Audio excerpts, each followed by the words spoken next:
yalanmışsın. Bir anlık hevesti geldi ve geçti. Uykumdan uyandım, rüyaydı sanki. Bu aşktan hayır artık inan ki kalbine gömmedi bir yalan varsa. Dilerim önünde güzel günler var, belki de yakamda düşmez acılar. Bilemem sevgilim, benden bu kadar. Kalbine gömmeli bir yalan.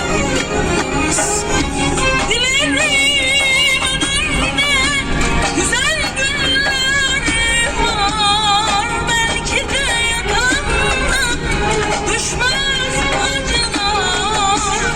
Bilemem sevgilim, benden bu kadar. Unut artık beni, bir yalan olsa.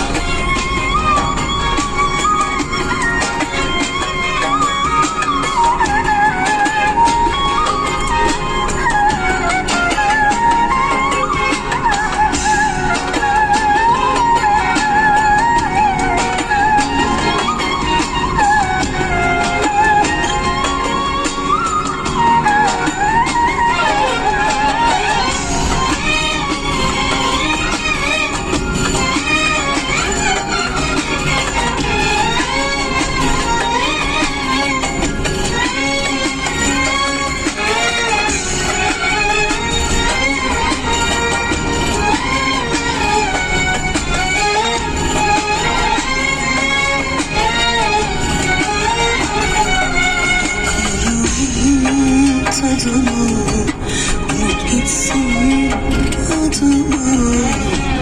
Benle yaşadıklarına bir yalan olsa. Bir anlık